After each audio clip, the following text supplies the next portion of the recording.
मध्य प्रदेश में एक बार फिर मौसम का मिजाज बिगड़ने वाला है और अगले 24 घंटे प्रदेश के कई हिस्सों के लिए बेहद अहम रहने वाले हैं। उत्तरी बंगाल की खाड़ी के ऊपर बना कम दबाव का क्षेत्र अब well marked low pressure area में बदल गया है। इसके उत्तर पश्चिम दिशा में आगे बढ़ने के कारण पूर्वी और मध्य भारत में नमी बढ़ने की संभावना है और इसका सीधा असर मध्य प्रदेश के मौसम पर दिखाई देगा।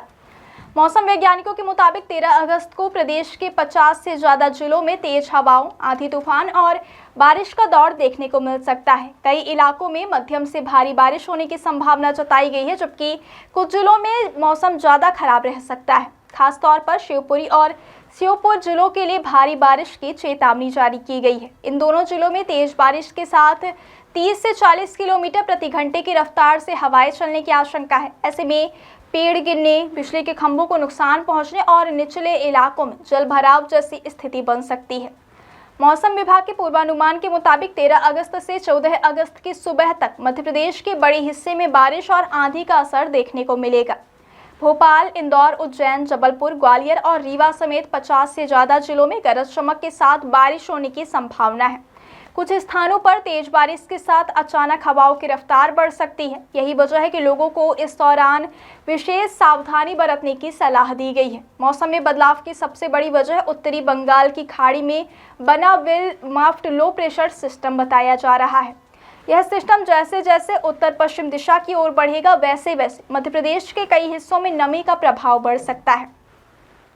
नमी बढ़ने से बादल सक्रिय होंगे और प्रदेश के अलग अलग हिस्सों में बारिश का सिलसिला तेज हो सकता है।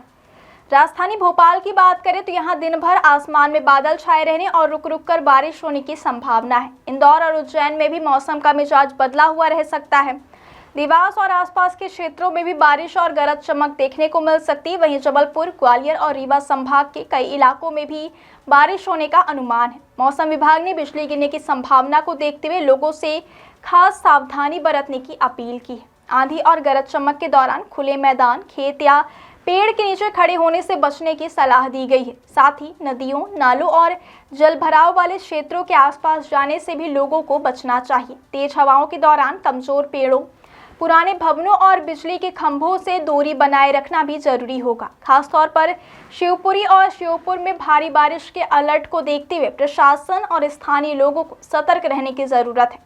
यहाँ तेज हवाओं के साथ बारिश होने पर निचले इलाकों में पानी भरने की स्थिति बन सकती है। सड़कों पर जलभराव होने से यातायात भी प्रभावित हो सकता है। वहीं ग्रामीण इलाकों में तेज हवा और बारिश का असर पेड़ पौधों, बिजली व्यवस्था और खेती किसानी पर भी देखने को मिल सकता है। इससे पहले 12 अगस्त को भी मध्य प्रदेश के कई हिस्सों में बारिश का दौर जारी रहा है। श्योपुर में अति भारी बारिश दर्ज की गई, जबकि बड़वानी, झाबुआ, धार और ग्वालियर में भारी बारिश देखने को मिली है। इसके अलावा राजगढ़, शाजापुर, आगर, मंदसौर, रतलाम, उज्जैन और नीमच समेत कई जिलों में आंधी तूफान और तेज हवाओं के साथ बारिश हुई है। यानी पिछले 24 घंटे में प्रदेश के करीब आधे से अधिक हिस्से में बारिश का असर दिखाई दिया और अब 13 अगस्त को भी मौसम का यह सिस्टम कई इलाकों में सक्रिय रहने की संभावना है। मौसम वैज्ञानिकों का मानना है कि लो प्रेशर सिस्टम के प्रभाव से आने वाले समय में प्रदेश के कई हिस्सों में बारिश का दौर जारी रह सकता है। फिलहाल सबसे ज़्यादा नज़र उन जिलों पर है जहां भारी बारिश और तेज हवाओं की चेतावनी जारी की गई है। लोगों को सलाह दी गई है कि मौसम खराब होने की स्थिति में अनावश्यक यात्रा से बचें और स्थानीय प्रशासन की ओर से जारी निर्देशों का पालन करें।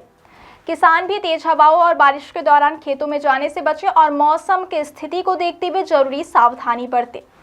कुल मिलाकर 13 अगस्त को मध्य प्रदेश के लिए मौसम काफ़ी सक्रिय रहने वाला है। भोपाल से लेकर इंदौर, उज्जैन, जबलपुर, ग्वालियर और रीवा तक कई इलाकों में बादल छाए रहेंगे और बारिश भी हो सकती है, जबकि शिवपुरी और श्योपुर में भारी बारिश का खतरा ज़्यादा है। अगले 24 घंटे में तेज हवा, आंधी, बिजली की चमक और बारिश के कारण स्थानीय स्तर पर मुश्किलें बढ़ सकती हैं। इसलिए मौसम विभाग की चेतावनियों को हल्के में ना लें और बारिश या आंधी के दौरान सुरक्षित स्थानों पर है। फिलहाल मध्य प्रदेश में मानसून की सक्रियता बनी हुई है और उत्तरी बंगाल की खाड़ी से बना यह सिस्टम प्रदेश के मौसम को अगले कुछ घंटों तक प्रभावित करता रहेगा।